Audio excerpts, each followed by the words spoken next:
Bismillahirrahmanirrahim. Assalamualaikum warahmatullahi wabarakatuh. Terima kasih teman-teman sobat YouTube yang masih setia di channel Andi Kusuma. Jadi di video kali ini saya akan coba menjawab dan sedikit menjelaskan tentang beberapa pertanyaan yang muncul di video saya sebelumnya tentang cara take over KPR dari bank syariah dari bank konvensional ke bank syariah. Buat teman-teman yang belum menyimak videonya, silakan cek dulu di link deskripsi di atas ya, saya cantumkan, ataupun di bawah di deskripsi juga saya cantumkan. Nah, jadi di video sebelumnya masih banyak pertanyaan yang mungkin perlu saya jelaskan lebih lanjut. Tapi sebelumnya saya ingin disclaimer lagi bahwa eh, pengalaman ini saya dapatkan murni sebagai pengalaman saya melakukan proses take over dari bank konvensional ke bank syariah dan tidak disponsori oleh pihak bank manapun, baik itu dari bank syariahnya gitu ya, ataupun tidak ada maksud untuk menjelekkan bank konvensionalnya.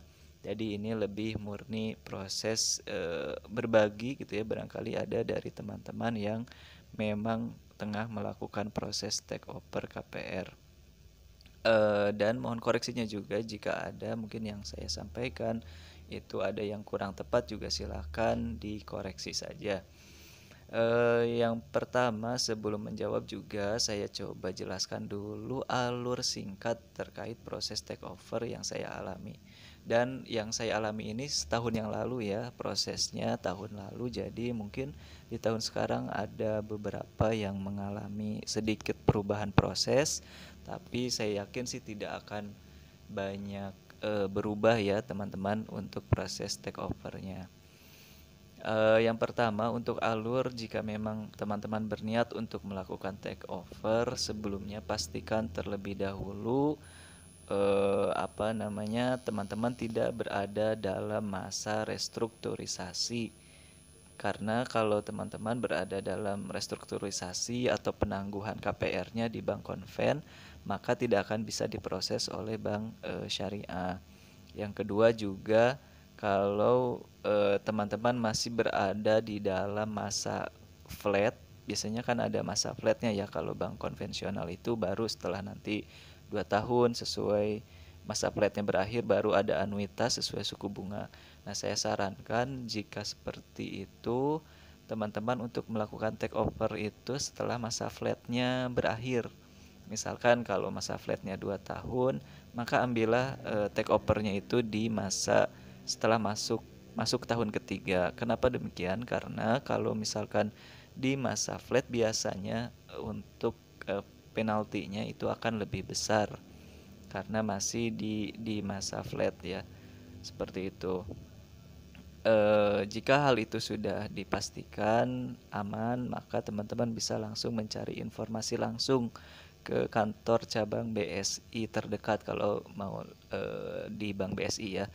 Cari langsung ke kantornya, tanyakan saja langsung, utarakan gitu ya bahwa akan bermaksud melakukan take over, nanti diarahkan ke marketingnya. Atau bisa juga langsung isi di rumahimpian.com. Saya waktu itu melakukan dua hal itu. Saya searching ternyata ada rumahimpian.com yang itu memang ternyata dari BSI langsung. Itu kita bisa apply di sana, dan kalau kita lolos ataupun dirasa dinilai kayaknya di situ ada screeningnya, kita akan dihubungi. Karena yang saya alami, saya itu dihubungi oleh dua kali ya, yang dari sumbernya dari rumahimpian.com karena masuk gitu ya, ada marketing yang menghubungi, dan ada yang saya memang langsung datang ke bank syariahnya langsung gitu ya, ke kantornya. Jadi ada dua sumber. Kemudian setelah itu barulah kita menyiapkan berkas-berkas yang mungkin sudah saya sampaikan juga di video sebelumnya, berkasnya apa saja. Baru setelah itu kita serahkan berkasnya. Di sana kita tinggal menunggu saja hasilnya. Apakah kita bisa masuk ke tahap selanjutnya? Biasanya itu ada proses slik OJK Walaupun Slik OJK kita bisa melakukan sendiri ya prosesnya sekarang itu. Nggak tahu kalau sekarang masih bisa, tapi dulu saya melakukan proses Slik OJK mandiri ya untuk mengetahui apakah kita bebas dari macet ya, kredit macet. Kemudian setelah itu baru nanti kita akan melalui tahapan appraisal rumah gitu ya. Kemudian ada simulasi cicilan. Barulah setelah itu terbit SP3 ataupun surat perjanjian pembiayaannya. Kemudian barulah akad. Dan setelah akad nanti ada proses pelunasan. Itu alur yang secara umum, secara garis besarnya. Sebenarnya detailnya ada di video sebelumnya. Nah, di sini saya akan mencoba menjawab beberapa pertanyaan yang paling banyak ditanyakan karena mungkin di video sebelumnya juga terbatas oleh kendalanya, mungkin ya videonya juga kurang jernih suaranya, dan mudah-mudahan video ini juga suaranya bisa terdengar dengan baik ya. Nah, untuk beberapa pertanyaan yang sering muncul ditanyakan oleh teman-teman itu, yang pertama, apakah ada biaya ini ya? Apakah ada biaya yang muncul ataupun yang harus kita siapkan untuk proses take over ini? Jawabannya tentu ada biaya yang harus kita siapkan. Biaya apa saja? Yang pertama, biaya untuk pengambilan kopi sertifikat dari bank sebelumnya, dalam hal ini bank BTN ya kalau saya waktu itu, karena memang dari bank BTN-nya menerapkan ada biaya pengambilan kopi sertifikat, itu biayanya di 350 ribuan kalau tidak salah. Nah, mungkin bank konvensional yang lain entah, saya kurang tahu apakah menerapkan hal yang sama atau tidak. Kemudian setelah itu biaya materai itu tentu tetap ada ya, karena ada proses nanti akad, ada perlu dokumen-dokumen yang harus menggunakan materai. Itu sebetulnya kalau kita punya materai banyak tidak perlu keluar lagi ya, tapi kan kalau nggak punya ya beli sendiri. Jadi yang kita bawa bukan uangnya ya, tapi materainya langsung kita sudah siapkan.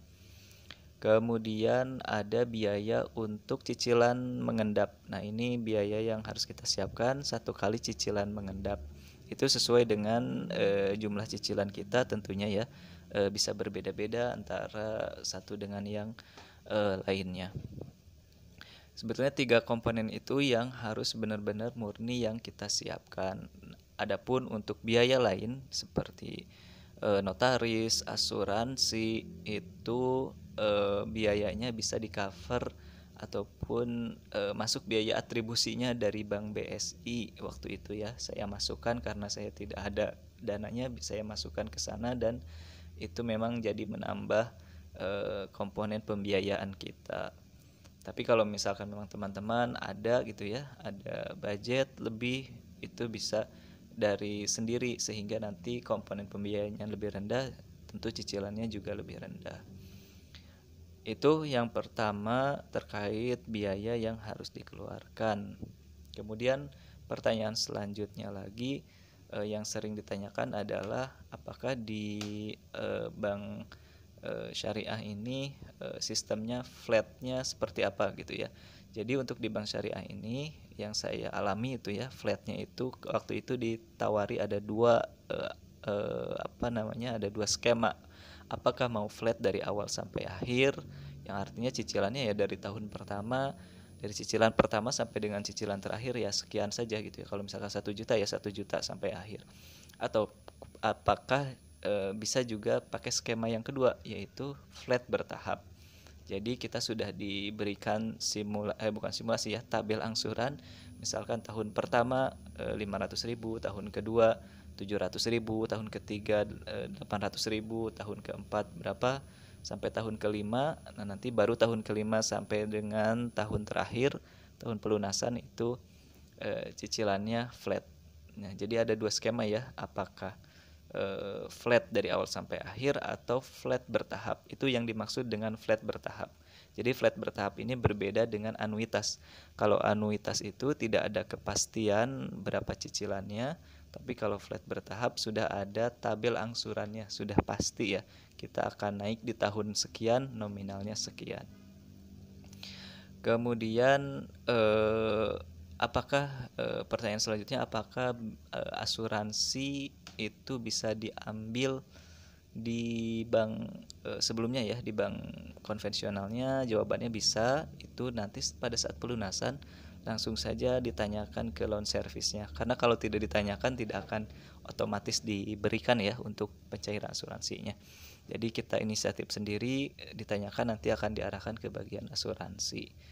Kemudian juga yang bisa dicairkan itu cicilan mengendap itu bisa dicairkan langsung dibukakan sebetulnya ya, untuk apa namanya kuncinya ya. Itu langsung kan kalau sebelumnya diblok ya untuk cicilan mengendap itu, kalau yang di BTN itu nanti otomatis pindah saldonya ke saldo biasa ya yang bisa kita ambil. Kemudian pertanyaan selanjutnya juga yang sering muncul itu ini ya, terkait dengan keuntungan, apa sih keuntungan yang dirasakan ataupun perbedaannya gitu ya bank syariah dengan bank konvensional. Eh, Mungkin ada yang beranggapan bahwa bank syariah dan bank konvensional itu sama saja dalam hal mungkin nominal ya. Ya mungkin dalam beberapa kasus bisa jadi sama gitu ya secara nominal, karena memang bank syariah juga basisnya bukan lembaga sosial, tapi mereka juga lembaga keuangan yang mencari keuntungan gitu ya. Tapi yang sejauh yang saya alami secara jumlah angka itu kalau dibandingkan perbedaannya jauh lebih rendah baik secara keseluruhan ataupun secara cicilan per bulannya. Dan masa tenornya juga turun ya, masa tenor ataupun cicilannya juga. Kemudian selain dari sisi finansial, tentu dari sisi spiritual kita sebagai umat Islam tentu ingin akad pembiayaan kita berkah ya, tentu dengan akad syariah, meskipun mungkin banyak yang beranggapan mungkin bank syariah ini akadnya masih belum murni syariah, yaitu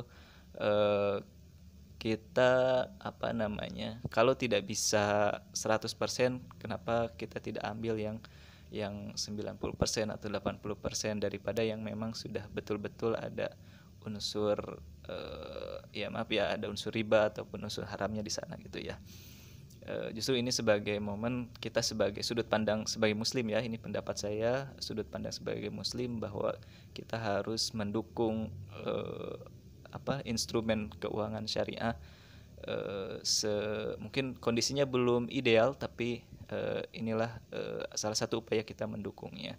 Dan tentu di sana juga ada solusi yang ditawarkan bagi kita yang memang sudah terlanjur untuk mengambil perumahan di bank konvensional ya. Meskipun bank konvensional juga beberapa masih membolehkan, karena kondisi satu hal memang bank syariah belum bisa menjangkau semua sektor di Indonesia ya, khususnya juga ketersediaannya di daerah belum banyak gitu ya.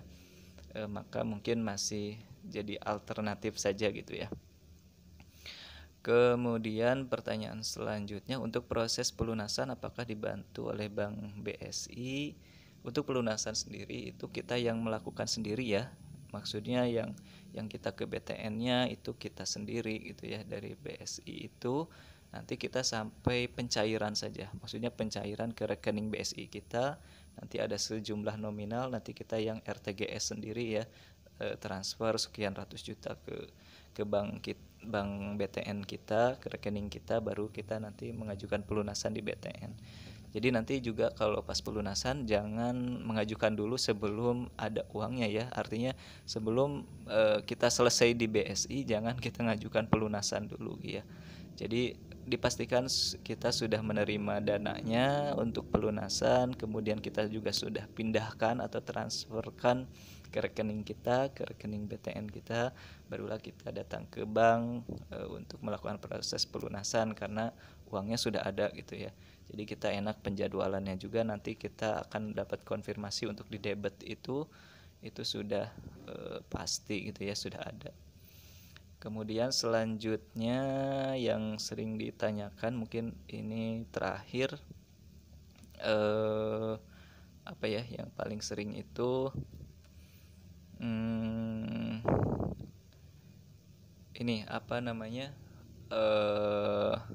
banyak juga yang bertanya eh, apa namanya, penalti ya, penaltinya berapa persen. Nah ini untuk penalti sebetulnya tidak ada patokan, maksudnya bisa berbeda-beda setiap orang gitu ya untuk penalti ini.